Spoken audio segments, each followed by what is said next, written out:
Alors, bienvenue à tous. Merci d'être présents pour cette dernière conférence sur le digital. Alors maintenant, on va parler d'applications.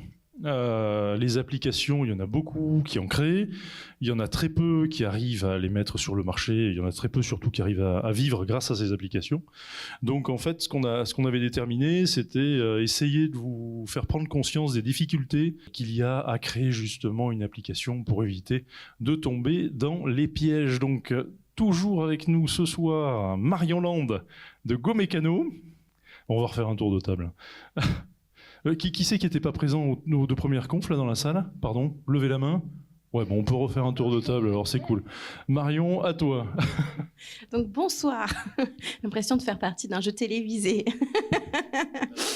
Je suis Marion et je suis à la direction du marketing d'une scale-up locale, GoMécano, qui a été fondée il y a 7 ans et qui fait de la mécanique automobile à domicile. Nous avons un réseau de mécaniciens partout en France, environ 300, qui se déplacent directement chez nos clients, qu'ils soient professionnels ou particuliers, pour tout type d'intervention, d'entretien et de réparation sur les voitures. Pour le moment, uniquement les voitures et les véhicules légers, bientôt les motos, les bicyclettes, les trottinettes et autres tracteurs. Nous avons un panel de marchés possibles.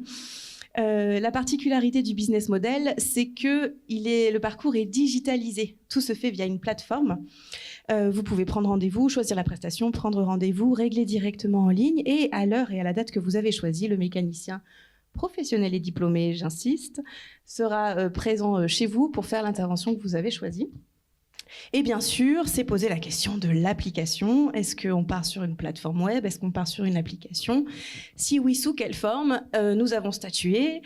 Et donc, 7 ans plus tard, nous lançons notre toute première application la semaine prochaine. Et j'en parlerai un peu plus longuement tout à l'heure. Ah oui, 7 ans plus tard, donc tu vas nous expliquer aussi pourquoi ce delta, pourquoi avoir entendu tant de temps. Marion, elle a un passé de chef d'entreprise, elle a créé 4 boîtes, pour ceux qui étaient là tout à l'heure, liées notamment au digital, elle est partie en Pologne, etc., etc. Donc elle a aussi ce passé de chef d'entreprise. Et ce soir avec nous, Cécile Mathieu, qui a déjà eu plusieurs prix et qui est en cours. Alors, est-ce qu'elle a lancé l'application, qui a créé une application qui s'appelle Low Voice? Oui, tout à fait. Alors, merci beaucoup déjà, Xavier, de cette opportunité. Bonsoir à toutes et à tous. Et moi, je crée la première application de rencontre basée uniquement sur la voix. Et elle sort d'ici quelques semaines. Alors, ensuite, tour de table. Allez, Alexandre. Bonjour aux nouveaux, rebonjour à ceux qui sont là depuis le début. Donc, je suis Alexandre Gomez, je suis conseiller numérique au sein de la Chambre des métiers. Moi, j'accompagne les artisans sur leurs problématiques numériques sous un format de 2 rendez-vous en individuel. Il y a pas mal d'artisans qui viennent pour créer des applis à l'heure actuelle? Il y a quelques artisans qui viennent sur cette problématique d'application. La plupart du temps, c'est un peu trop tôt. On va pouvoir l'évoquer, mais quand on crée une application, il ne faut pas non plus précipiter les choses. Voilà, je pense qu'on va pouvoir en parler. Voilà. Ouais, c'est ce qu'on disait tout à l'heure, il a créé une application, c'est quand même beaucoup plus complexe que de créer un simple site internet. Tout à fait. Et toi, Aurèle? Donc bonjour à ceux qui n'étaient pas là tout à l'heure. Donc Badache Aurèle, conseillère en transition numérique à la Chambre de commerce et industrie. Donc j'intègre des processus de solutions digitales afin d'améliorer la performance aux entreprises. Donc je sensibilise, je conseille, j'accompagne et aussi je forme à l'intelligence artificielle, à la stratégie digitale et aussi à la transition numérique. Et toi aussi, à la CCI, tu vois beaucoup de commerçants qui veulent créer justement une application? Alors, à la CCI, ce qui est bien dans mon pôle, je fais partie du pôle intelligence économique et transition numérique. Et je travaille toujours en transversal avec les pôles commerce, industrie et autres. Donc, c'est ça aussi la force, la synergie de la CCI. C'est travailler avec des pôles experts. Et moi, je travaille pas spécialement tout le temps dans la conception, mais surtout, c'est des personnes qui l'ont déjà fait, qui ont déjà lancé leur application. Et donc, je les aide. Mais j'aimerais bien aussi avoir une entreprise qui crée et va lancer son application. On a la filière numérique qui est différente du pôle numérique, où en fait la filière numérique va animer en fait tout le numérique sur le territoire azurien. Et à partir de là, va être vraiment en connexion avec les startups, avec les programmateurs, avec la French Tech et autres pour en fait animer le réseau, notamment sur les créateurs d'applications. Donc voilà. Et donc Xavier Prince, donc moi je travaille pour la communauté d'agglo Sophie Antipolis, et je gère notamment une pépinière d'entreprise qui se trouve à Châteauneuf et qui s'appelle Starteo. Alors, on va en venir à cette fameuse application. Quelles sont les étapes clés, Marion, pour créer une application? Et pourquoi aussi avoir attendu autant de temps pour créer cette application? Je trouve que c'est vachement bien qu'on soit là toutes les deux, si je peux me permettre. Très bon choix. Parce que moi, je suis sur un métier qui n'a pas besoin d'application pour vivre. L'application vient en tant qu'outil supplémentaire. Et je pense que toi, tu as besoin de ton application pour vivre. C'est deux approches complètement différentes et je pense que c'est super, super intéressant d'avoir les deux points de vue. Nous, pour des raisons évidentes de savoir, pour ne rien vous cacher, et d'expérience également, on ne s'est pas lancé dans l'application tout de suite parce que c'était une nébuleuse que nous ne comprenions pas. Quel type d'application, les mettre sur les stores, que tu as Google Play qui marche d'une manière, tu as iOS qui marche d'une autre manière, que c'est le truc que tu comprends pas, c'est pire que le SEO, c'est pire que tout ça, personne n'y comprend rien et surtout pas nous. Il y avait aussi le côté, il fallait qu'on teste notre marché, donc un bon vieux site vitrine, c'était vachement cool pour au moins tester. Et c'est surtout qu'en fait, on n'avait pas besoin d'une application à télécharger sur nos smartphones pour pouvoir nous utiliser, tout bêtement. C'est ça l'utilité première, c'est est-ce qu'il nous faut l'application? Ou est-ce que quand j'ai besoin, être dans les emails et être sur le web, ça suffit? Dans notre cas, ça suffisait, tout bêtement. Et puis, on a compris qu'on avait plusieurs types de clients. Tout à l'heure, Aurel, tu as parlé du persona dans la toute première, tous les deux d'ailleurs, vous avez parlé du persona dans la toute première conférence. Eh bien, nous, c'est bête ce que je vais dire, mais on s'est rendu compte qu'on avait 3 gros types de personas. Les clients particuliers, les clients professionnels, et vous allez rire, les mécaniciens. Parce que allez les gérer, les 300 mécanos, vous, partout en France. C'est que 300 par rapport à notre base de données clients, c'est ridicule. On est à plusieurs dizaines de milliers. Pour autant, il faut les onboarder, comme on dit dans le jargon, il faut qu'ils soient avec nous. Et là, on a eu beaucoup de mal à trouver les outils nécessaires. Et c'est là qu'on s'est lancé dans l'appli. Mais c'est un projet qu'on a lancé il y a 2 ans et demi en réalité. 2 ans et demi où on a pris notre alternante et on l'a mis dessus, qui a fait des tests gratuit de conception, du XUI, d'appli, pour voir si c'était la bonne idée, pas la bonne idée, qui repartait dans les études de marché, dans les études de persona, naninana, via l'application Bubble qui est gratuite et qui sert vachement pour faire des prototypes. Et puis ensuite, on s'est dit non, coûte trop cher, gain temps passé, argent dépensé, et puis fidéliser réseau, 0, on passe à autre chose. Donc on est passé à autre chose. Puis on a eu notre alternante qui est avec nous depuis 3 ans, qui était chargée de partenariat, qui s'occupait du réseau, qui a fait sa thèse sur justement l'intérêt d'un outil supplémentaire que nous n'avions pas pour animer le réseau, qui était Bingo sur une appli. Donc elle s'est repenchée sur le sujet, elle a monté toute sa thèse dessus. Donc on l'a lu avec attention, comme toutes les thèses que nos alternants font, sans aucune exception. Et on s'est dit, flûte, parce que du coup, ça reprend vachement ce qu'on a fait il y a 1 an, quoi, un peu bêta. Ok, je trouve le partenaire, ok, j'ai le partenaire. Il me refait le devis, mais c'est toujours trop, en fait. J'ai toujours pas ça marche toujours pas.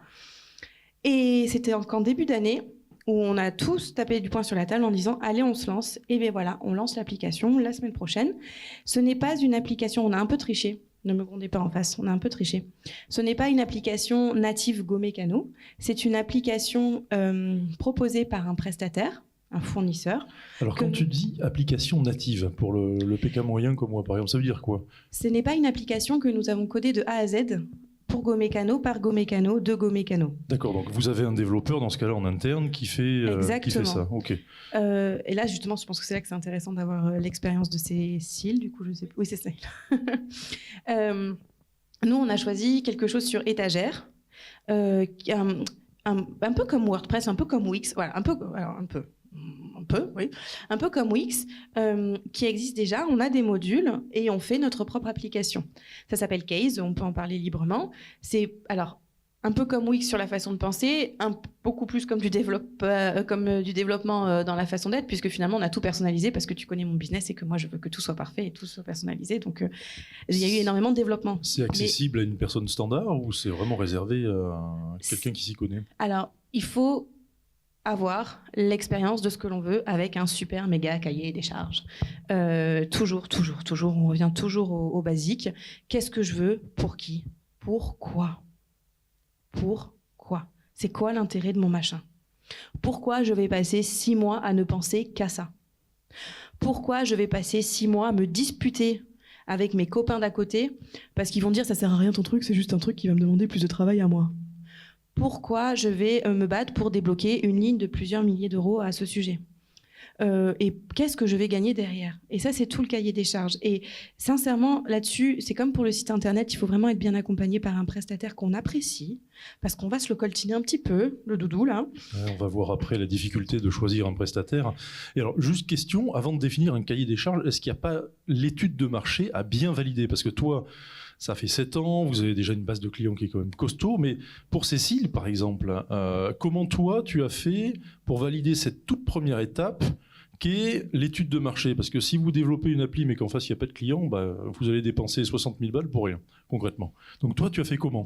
Complètement. Alors, je te rejoins, hein, c'est très intéressant. Moi, c'est pas du tout la même histoire. Je suis partie d'une idée, donc il y a 2 ans. Une idée qui est née d'une soirée entre copines qui se sont réinscrites sur des applications de rencontres et on va dire mon interpellation sur le concept et ce marché. Et je suis partie d'une idée neuve et native du numérique et de l'entrepreneuriat. Donc, quand on part comme ça d'une idée neuve, on pense que tout est possible et c'est pour ça que je suis devant vous aujourd'hui.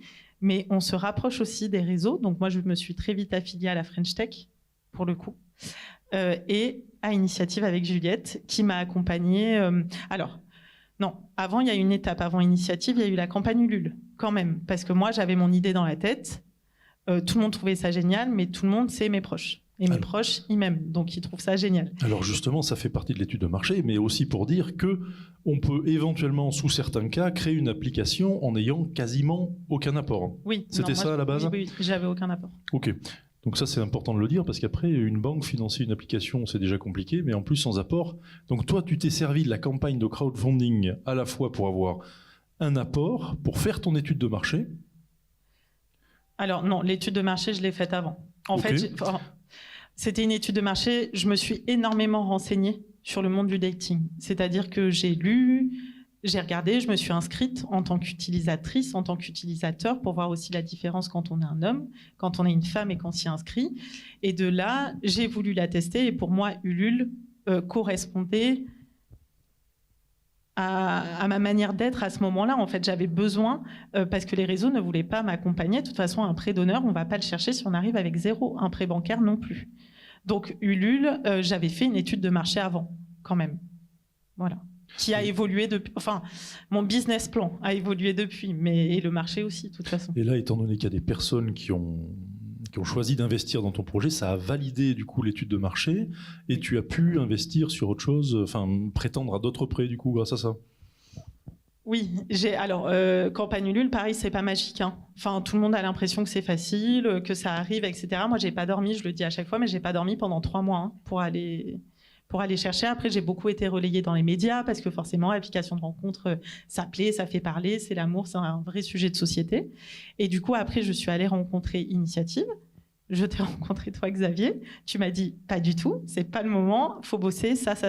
Et de là, je me suis affiliée à la French Tech. J'ai découvert les métiers du numérique parce qu'il dit application, c'est pas un métier. Moi, dans ma tête, il y a 2 ans, créer une application, c'était une personne qui allait me la créer. Pas du tout. Il y a énormément de métiers dans la création d'une application. Et de là, j'ai commencé à faire plus une étude de terrain, d'aller rencontrer les professionnels qui allaient m'aider à créer mon application. Et la campagne Ulule m'a permis de créer mon UX design. Donc, tout, on va dire, le physique de Lovoice. Et après, prêt d'honneur, prêt bancaire. Les banques, ça a été 6 mois avant d'avoir un oui, hein, ça aussi. Voilà, on part. Les banques aujourd'hui, c'est du scoring, c'est-à-dire qu'on part, ils rentrent dans une machine notre projet, Juliette, parce que quand vous avez un prêt d'honneur, quand vous avez l'acceptation du prêt d'honneur, vous avez 6 mois pour avoir un prêt bancaire. Hein. Donc moi, j'avais ce délai à tenir des 6 mois pour trouver une banque.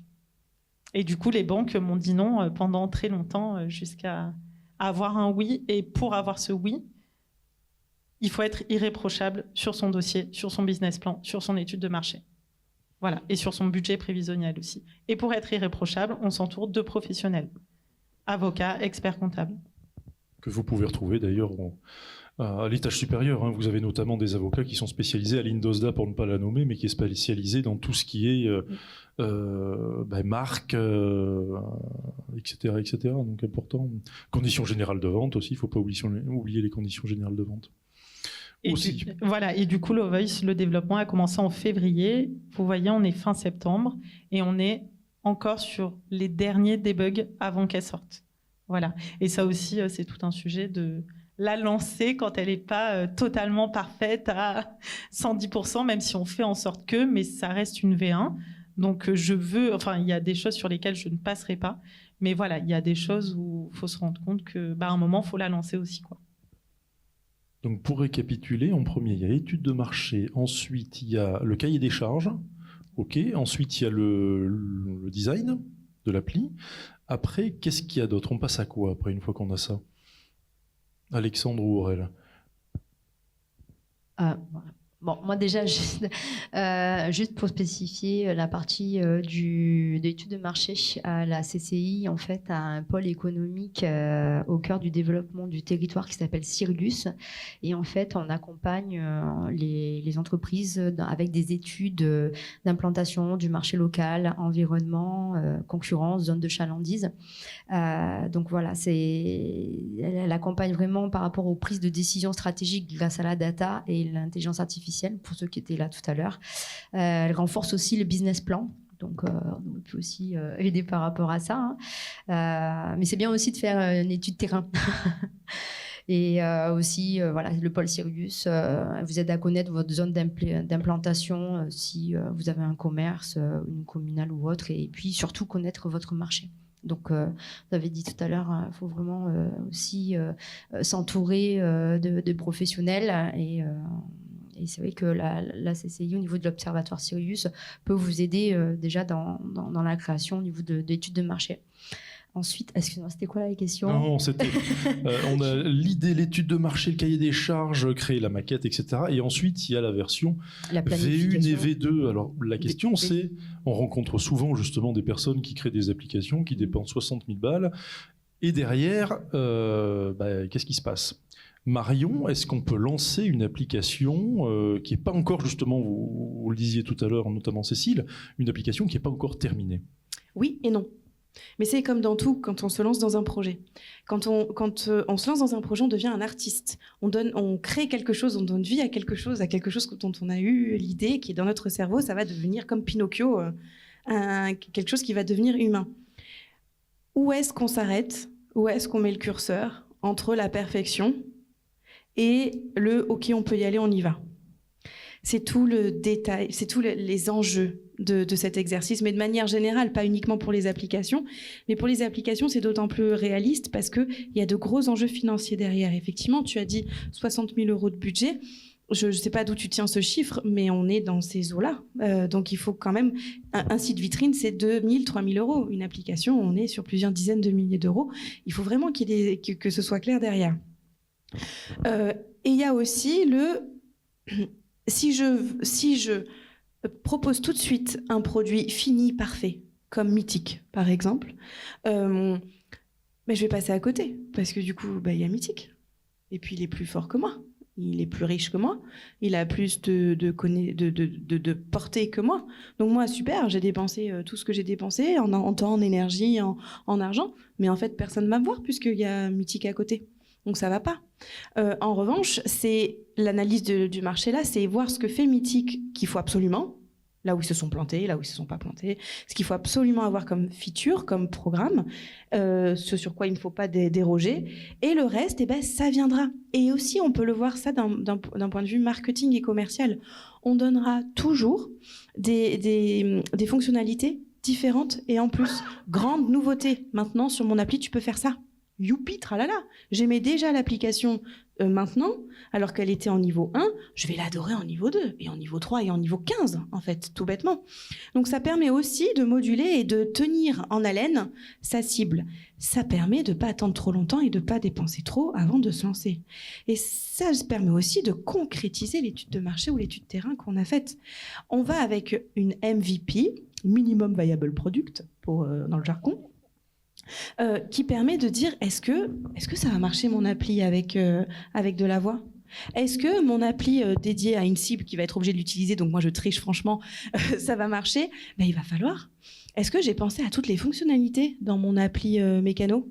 Attends, ça fait 5 ans que j'accompagne Go Mécano, mais est-ce que j'ai pas zappé un truc en fait ? Tout bêtement, on va la voir et on va la faire évoluer. Mais du coup, là, je sais que je livre une application qui, moi, me permet d'avoir de la donnée, qui, moi, me permet de fidéliser mon réseau de mécaniciens, qui me permet de rassurer mes clients, qui me permet d'avoir des outils de communication avec mes clients que je n'avais pas auparavant. Et là, j'ai gagné. Et après, j'irai plus loin.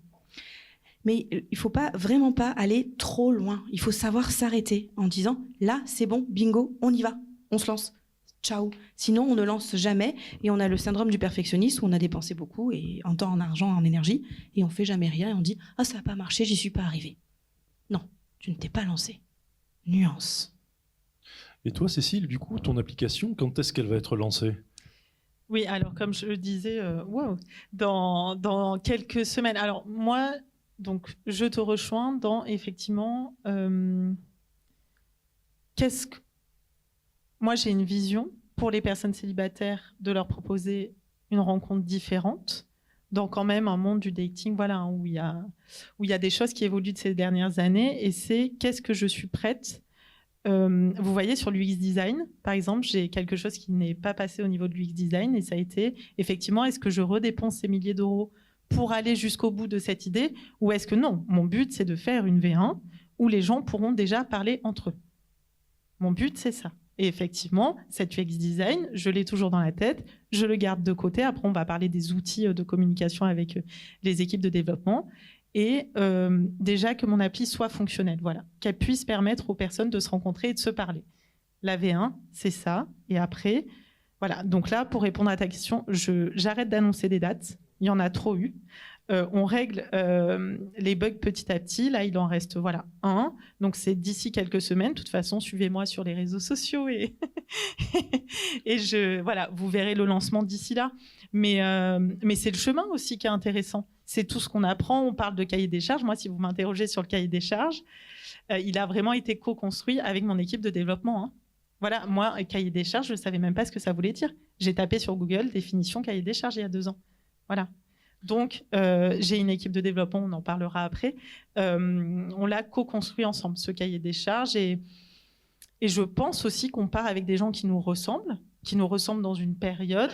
Et c'est vrai que moi, avec mon équipe de développement, ça se passe très bien. Et du coup, ce cahier des charges, on peut aussi le faire évoluer dans un cadre. Mais en tout cas, moi, ça serait vous mentir de dire que j'ai pensé à tout il y a 2 ans. C'est pas vrai. Voilà, j'en ai jamais créé d'appli avant ça. Donc, c'est aussi de la... On y pense petit à petit et quand on la voit fonctionner, on se dit ah ben mince, là, il y a ça à rajouter, quoi. Donc c'est du temps quand même. Toi, c'est 2 ans. Toi, Marion, depuis combien de temps vous êtes sur l'appli du coup ? Nous, ça fait 3 ans que c'est sur une étagère à prendre la poussière et ça fait 9 mois qu'on a dépoussiéré. D'accord. Et qu'on s'y est franchement mis.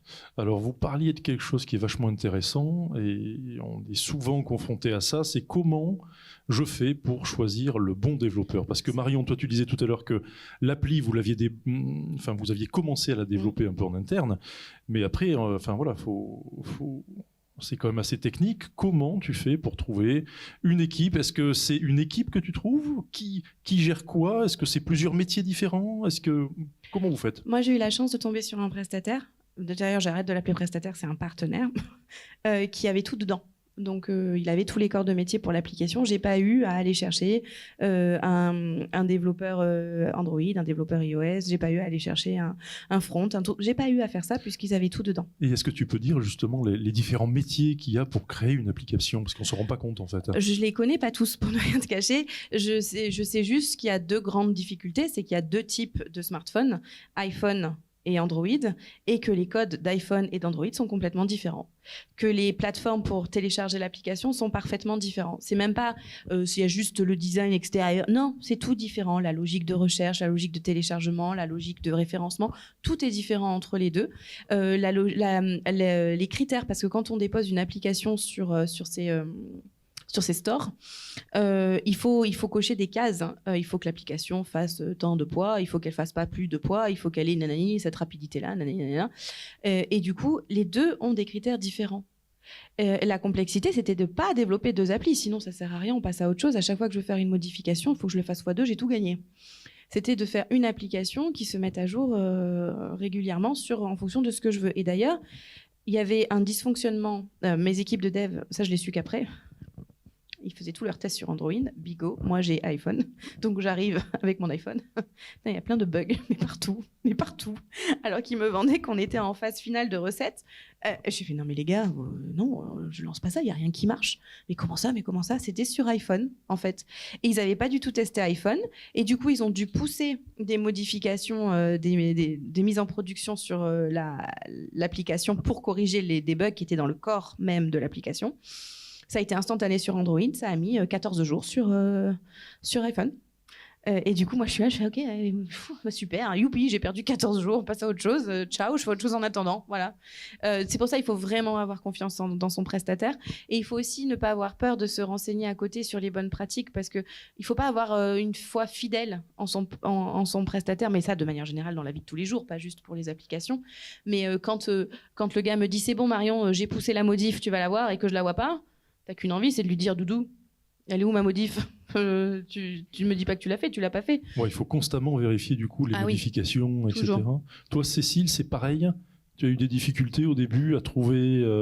Tu as trouvé qui d'ailleurs? Un développeur, une agence? Oui. Alors moi, j'ai trouvé une société de développement. Ils sont 2, ils sont en équipe mixte. Alors mes critères de base, moi, je voulais partir avec une développeuse. Parce que voilà, il n'y a que 23% qui représentent de femmes qui travaillent dans la tech. Et c'était important pour moi, en tant même que porteuse de projet, de partir avec une femme développeuse. Du coup, le champ s'est très vite réduit. Et local. Donc, j'ai rencontré... alors, au début, j'ai fait des devis. Donc, sur un site qui s'appelle Codicodeur, voilà, j'avais envie, ça aussi, on dit une application, on me disait, oui, ça peut être... Il y en a qui me disaient, mais aujourd'hui, pour 5 000 €, tu as une appli, et il y en a qui me disaient, c'est 50 000 €. Donc, j'ai fait faire beaucoup de devis sur ce site pour avoir déjà une fourchette un peu plus juste. Et après, je suis allée rencontrer les personnes, en fait, on se rencontrait physiquement. Et j'ai choisi, du coup, la société Bonnie & Cloud. Quelle raison? Qui est à Nice. Alors, sur des raisons de compétences et pour moi, en tout cas, pour ma part, ce qui m'a fait me décider, ça a été le feeling. Voilà, après, il y a des choses qui ne s'expliquent pas. On s'entendait bien, on communiquait. La French Tech connaissait aussi cette société. Moi, ils étaient 2. Et comme tu l'as dit, il y en a un qui... Enfin, Wendy développe sur iOS et Arnaud sur Android. Donc, ça fait la même application. Il y en a un qui est en front, il y en a un qui est en back. Donc voilà, ils regroupaient beaucoup de critères. Tu vois, là, j'en parlais sur un post que j'ai publié ce matin dans mes réseaux. Le premier conseil qu'on m'a donné, que tous les développeurs et développeuses de la French Tech m'ont donné, c'est garde toujours tes codes. Ton application doit à pas te tenir. Voilà. Comment tu fais pour être sûr? C'est dans les conditions générales de vente que tu signes avec justement le prestataire ou Non, ça c'est un contrat de propriété intellectuelle que tu signes effectivement avec les prestataires pour que tu aies l'exclusivité. Après, ça se négocie. On en parlait du coup avec l'avocate qui représente la propriété intellectuelle aujourd'hui. Effectivement, il y a des équipes, il y a des développeurs, je pense, qui refusent et qui veulent garder une propriété intellectuelle. Mais ça, enfin, du coup... Mais du coup, après, tu n'es plus propriétaire de l'application. Ah non. Ce qui pose un problème de fond, puisqu'après, tu ne peux plus la revendre. Ça va être compliqué. Mais c'est bien pour ça que moi, j'ai plein de collègues qui ont dû repartir de zéro. Parce qu'en fait, tu n'as pas tes codes et du coup, si tu veux modifier quelque chose et tu n'es pas d'accord avec ton prestataire, tu perds tout. Ça arrive aussi pour les sites internet. Moi, j'ai une cliente à la fin de contrat et en fait, je regardais son contrat et c'était une location. Donc, faites attention, elle est repartie qu'avec son nom de domaine. Donc, pour ceux qui étaient là au premier, les bons réflexes pour créer son site web, c'est pareil pour les sites. Moi, j'avais juste une question. Je renchéris, c'est aussi pareil pour les logos. Et toutes les chartes graphiques, comme les designers sont artistes, ils peuvent juste donner un droit d'utilisation et pas du tout un droit de modification ou un droit de propriété. Donc sur tous les artistes qui créent des choses pour nous de manière générale, les devs en font partie, bien lire la petite ligne en bas qui dit que c'est moi la propriétaire de ce que je suis en train de faire. Voilà, c'est ça. Donc éventuellement bien se faire accompagner par un avocat ou par quelqu'un des chambres consulaires, CCI ou chambres de métier qui pourra vous renseigner du coup. Moi j'avais juste une question peut-être pour compléter la vie des personnes. Pour vous, Marion et Cécile, lorsque vous arrivez à deviser, donc une fois que le devis est signé, et est-ce que dedans, comment vous contextualisez ça? C'est-à-dire, il y a combien d'allers-retours au niveau des A/B testing? Tout à l'heure, Marion, tu as dit, finalement, on n'a pas vu, mais il nous reste encore 14 jours. Donc juste, comment en fait vous arrivez à gérer le surplus de quoi qu'en fait par rapport à ça? Est-ce que vous devez payer en plus? Est-ce que c'est à l'heure ou à la tâche?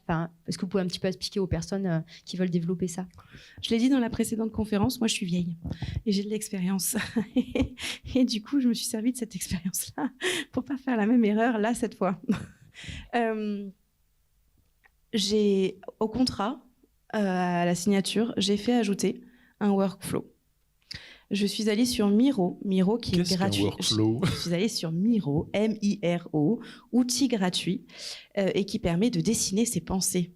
Je pars d'où et je vais où. Et ça fait tout un cheminement de ce qui se passe. La bonne nouvelle, c'était que j'avais, moi, suffisamment conscience de déjà le parcours client de nos clients B2B ou B2C sur la plateforme, dans notre CRM, et des points de contact entre nos clients et les go-mécaniciens, les mécaniciens membres du réseau Go-Mécano. Donc, je ne suis pas partie de zéro en réalité. Et à partir de là, j'ai tout dessiné. On part de là dans le parcours. Et quand est-ce que l'application métier prend la relève par rapport à mon parcours client actuel qui, lui, était fixe. Et j'ai pu dessiner chaque trame, chaque cas, parce que je les connais, parce que j'avais cette base de données interne d'expérience de parcours. Et j'ai tout bien dessiné. Et j'ai fait annexer ce workflow-là, ce cheminement d'étapes en fonction de telle ou telle situation. Donc ça bifurque, ça revient, ça bifurque, il y en a dans tous les sens. J'ai fait exprès d'en mettre partout. Et j'ai fait annexer que ça, c'était ce que je voulais en livraison. Et tant que j'ai pas eu ça, on a refait. Donc c'était inclus dans le cahier des charges. Exactement. Voilà. Ça, c'est ce que je veux en livraison. Alors mettez, ça s'appelle des wireframes, voilà, ou maquettes aussi. Visualisez et mettez bien en place tout ça dans votre cahier des charges. En fait, votre cahier des charges, c'est très chronophage, peut avoir plus d'une dizaine de pages, mais en tout cas, lorsque vous signez le devis, on signe ce qu'il y a dans le cahier des charges. Et si vous avez oublié quelque chose dans le cahier des charges, là, en fait, vous pouvez plus rentrer en fait dans le devis, mais vous devez en faire un autre. C'est ça.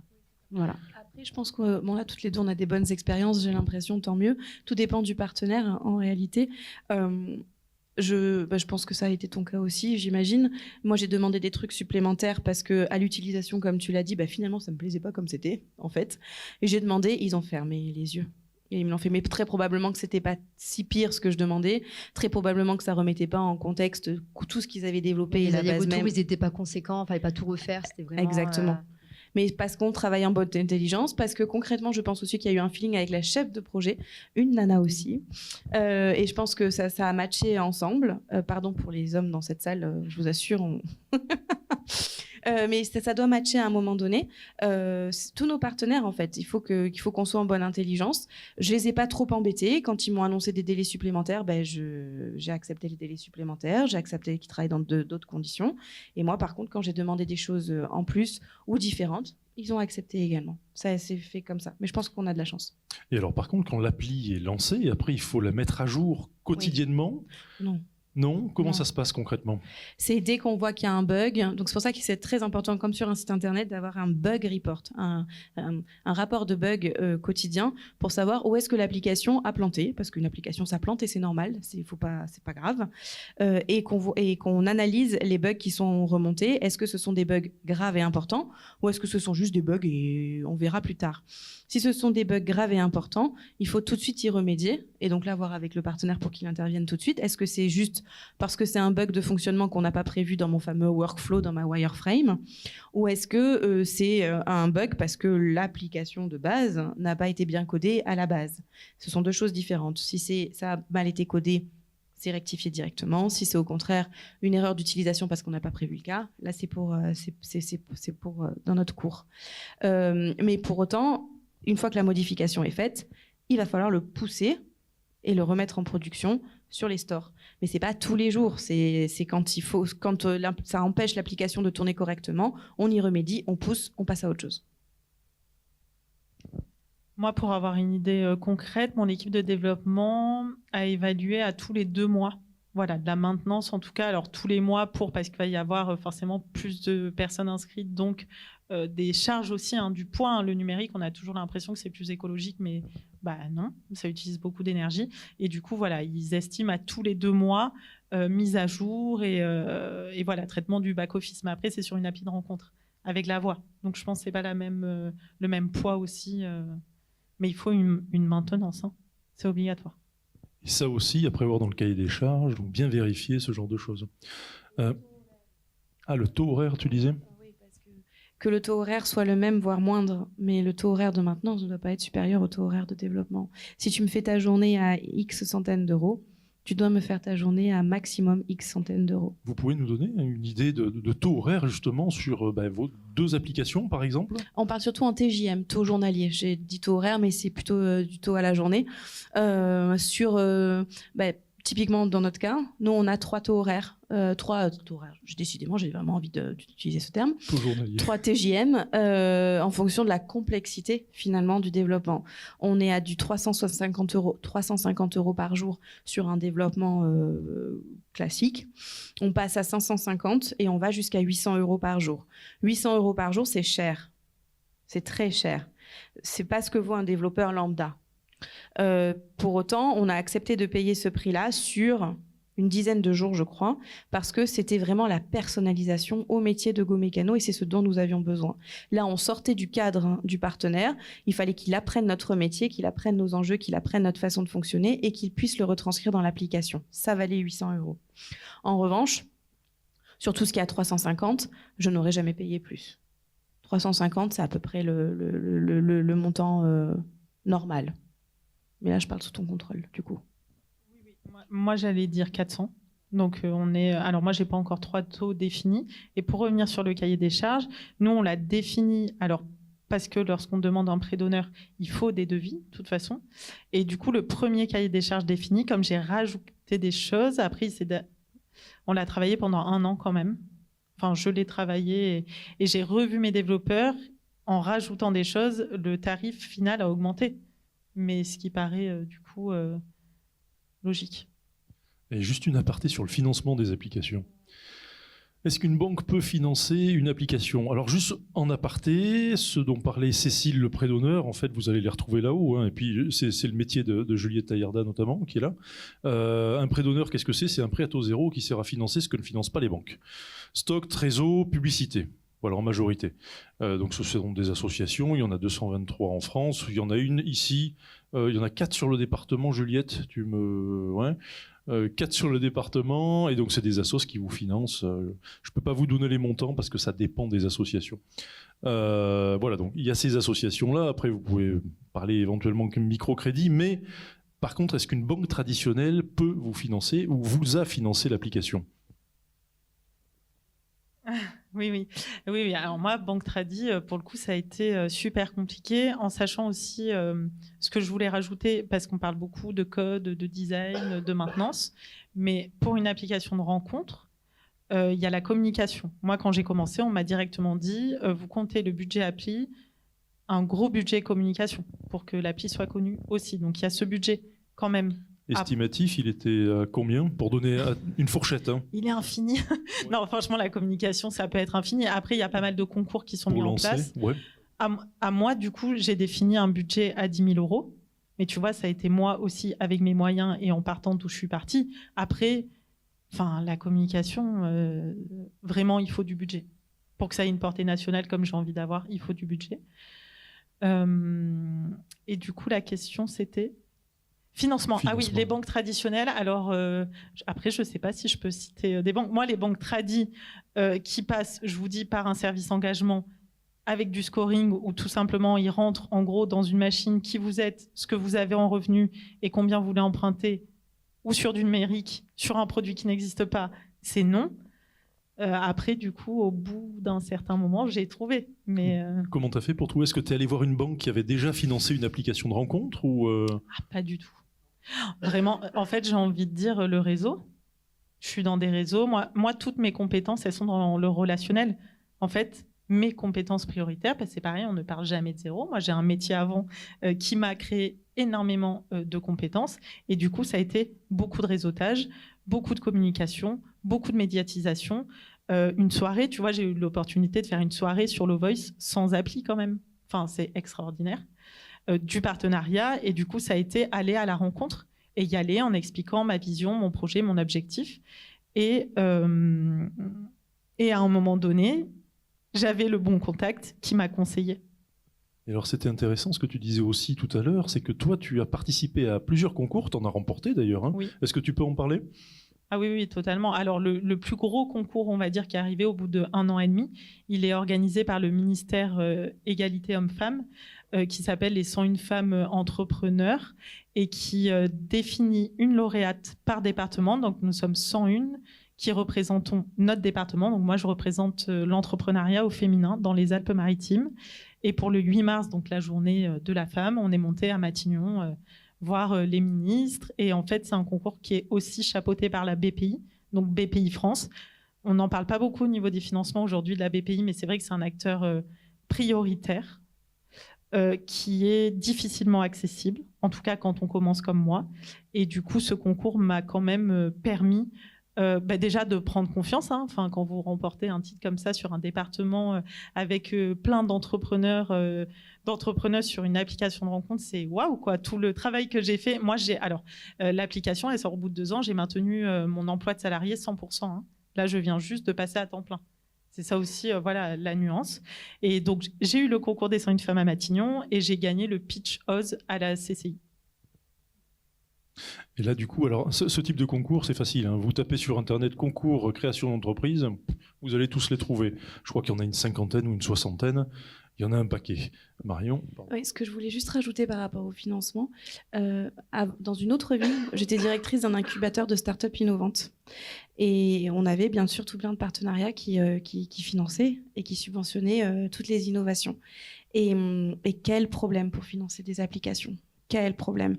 Dès qu'on arrivait avec un projet pur appli, pas une appli en plus, c'est pur appli, c'était vraiment, vraiment compliqué, aussi bien auprès des partenaires bancaires dits classiques et présents dans le paysage depuis un petit moment, qu'auprès de la BPI. La BPI, malheureusement, avait été échaudée par certains projets qui n'avaient pas vu lieu. Ils avaient financé énormément de start-up avec des applications qui, finalement, n'avaient jamais vu le jour et avaient hyper musclé leurs conditions d'entrée.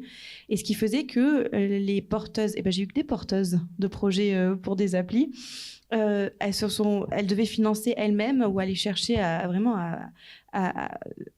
elles devaient aller chercher avec vraiment leur transpiration, leur sueur des financements parce qu'il n'y avait pas d'alternative à côté. En revanche, la bonne nouvelle, c'est que dès que vous avez un prototype, un MVP, dès que vous avez un début de quelque chose qui dit que, dès que vous avez le tampon du réseau initiative, ça rassure parce que quand vous passez devant un réseau initiative, dans l'inconscient collectif des financements, vous passez devant un jury de professionnels. Donc déjà, votre projet, il a été méga challengé. Donc si vous avez eu initiative, c'est que vous êtes à peu près sérieux. En amont de ce jury hyper méga professionnel, vous avez été accompagné par des chargés d'affaires. Eux, c'est leur métier, ils savent, ils scannent. Vous parlez, déjà direct, ils voient ce qui va pas, comment il faut faire, ce qui va passer, ce qui va pas passer, mais direct. Écoutez-les parce qu'ils sont pleins de bons conseils. Et donc quand vous arrivez avec ce tampon initiative, avec un prêt d'honneur initiative, tout de suite, les partenaires bancaires sont un peu plus détendus parce qu'ils savent que vous avez été challengé et que votre dossier tient la route. Mais effectivement, je pense que le financement de l'appli, c'est le nerf de la guerre pour la suite. Et d'ailleurs, tu disais, dans les comités d'agrément qui vont décider de l'octroi d'un prêt d'honneur, par exemple, vous avez toujours les mêmes. Hein. Du banquier, vous avez de l'avocat, spécialisé ou pas, dans votre domaine d'activité, de l'expert comptable, assureur, chef d'entreprise aussi, en activité comme Marion qui donne du temps, qui est bénévole au sein de la plateforme Initiative Agglomération Sophia Antipolis. Donc ça fait quand même à chaque fois une dizaine de professionnels qui analysent et qui valident votre projet. Donc ça peut être vachement intéressant pour vous de participer ou d'être accompagné par ce type de réseau. Aurèle, tu avais quelque chose à rajouter? Non, mais c'était pour rebondir ce qu'a dit Cécile. En fait, voilà, au niveau de la marketing et promotion, on utilise, c'est vraiment du multicanal aussi, hein, parce qu'on ne peut pas que compter que sur un levier digital, en tout cas dans la promotion et la communication, notamment les réseaux sociaux, le blog. Il y a d'autres canaux aussi. Bon, nous, on a un système de réseautage, la place business à la CCI, mais surtout, je vous encourage à peut-être enlever ce syndrome de l'imposteur ou cette timidité, mettre vraiment votre casquette en tant que chef d'entreprise, allez taper vraiment dans toutes les portes et n'hésitez pas. En fait, moi, voilà, comme j'interviens aussi dans notre événement OSE, qui est dédié aux chefs d'entreprise et entrepreneurs, voilà, à aller pitcher, à aller faire des concours, à donner votre visibilité, à faire entendre votre voix pour faire entendre votre application aussi, votre projet. C'est vraiment ça qui va mener votre projet aussi à bien. Et je pense que les réseaux sociaux et autres ont ses limites et il faut vraiment promouvoir autrement aussi l'application, votre projet et surtout le financement. Et d'ailleurs, au premier otage, vous allez retrouver, on a créé un pôle Booster Réseau sur lequel vous allez retrouver les femmes chefs d'entreprise, pour ne pas les nommer, Bouge ta boîte aussi, et on a 4 ou 5 associations comme ça qui peuvent vous aider justement à booster votre réseau, à rencontrer du monde. Vous pouvez aussi aller à la chambre de métier de l'artisanat, ils organisent pas mal de rencontres, la CCI pareil, la boutique de gestion aussi, nous au sein des réseaux initiatives, on a quand même pas mal de clubs d'entrepreneurs, donc n'hésitez pas à aller vous balader après dans les rayons des experts là-haut pour trouver éventuellement des personnes avec qui parler.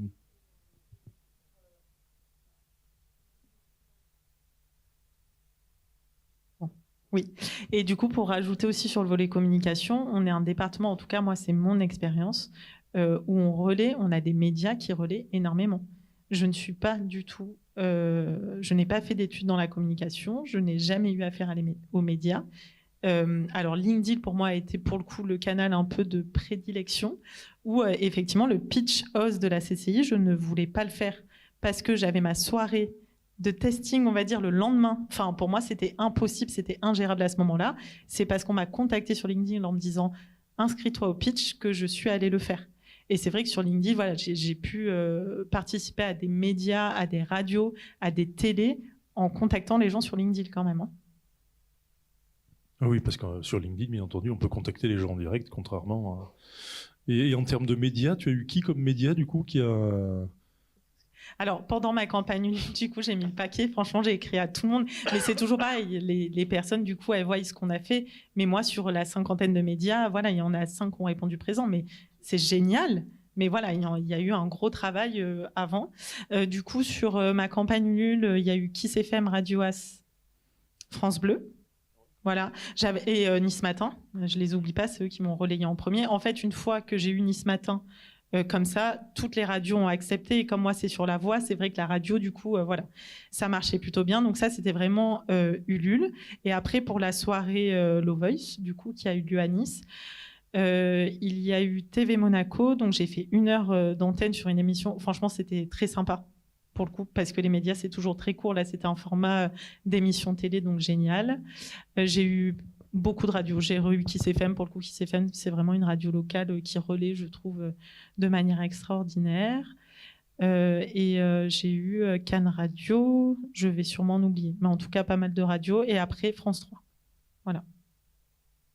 Eh bien, merci. On arrive au terme de la conférence. Est-ce que vous avez des choses à rajouter pour aider les personnes qui sont dans le public, éventuellement ou... Alors oui, moi j'aurais quelque chose à rajouter. Alors c'est pas forcément quelque chose qui va dans le bon sens, mais ce qu'il faut se rappeler surtout lorsqu'on veut faire une application, c'est qu'une application, il faut qu'elle réponde à une problématique. C'est bête, mais moi j'ai rencontré beaucoup d'artisans qui sont venus me voir. Ils m'ont dit Alexandre, j'ai une idée super, je veux lancer une application. Je vous prends l'exemple par exemple d'un taxi qui est venu me rencontrer. Taxi qui me dit Alexandre, moi je veux plus passer par les plateformes classiques qui me prennent des commissions. Je veux créer une application, je veux la mettre sur les stores et les gens vont directement me contacter là-dessus et je vais pouvoir faire mes réservations à l'avance. Sauf qu'au final, j'ai dû lui expliquer que finalement, son application, elle ne répond pas à un besoin. Le besoin, il est déjà comblé par d'autres applications. Et finalement, soit on a un besoin qu'on a réussi à identifier et on veut aller travailler dessus, soit, comme Cécile par exemple, on a un besoin qu'on a identifié, mais on va créer quelque chose de nouveau qui n'existe pas. Je dirais que finalement, là encore une fois, on y revient, la chose la plus importante, c'est comment est-ce que vous avez préparé votre projet, qui est-ce que vous allez essayer de toucher, qui est votre persona, qui sont les utilisateurs, et derrière, ne pas oublier justement tout le côté technique qu'il va y avoir à la suite de ça. Ouais, alors moi, juste, je rebondis à ce que tu as dit, le front-end, donc c'est tout ce qui est interface utilisateur. On a beaucoup parlé du back-end, en fait, tout ce qui est au niveau du serveur, base de données et autres, conception. Voilà, faites aussi attention à cette étude de persona, à l'interface utilisateur au niveau avec des UX designers et autres, vraiment intégrer ces deux parties-là afin de s'assurer que tout le combo fonctionne, hein, parce que si on a un super back-office, mais que l'interface elle n'est pas séduisante, elle ne convient pas aussi à notre persona, c'est assez compliqué. Et juste pour finir, mon esprit analytique, voilà, encore une fois, analyser les données, essayer d'avoir vraiment aussi écouter les retours des utilisateurs, A/B testing. Tout à l'heure, vous avez parlé V1, V2, mais je vois même des V15 au bout de quelques temps. Voilà, vraiment continuer à améliorer aussi l'application afin qu'elle arrive au meilleur, à la capacité optimale qu'une application puisse avoir. Voilà.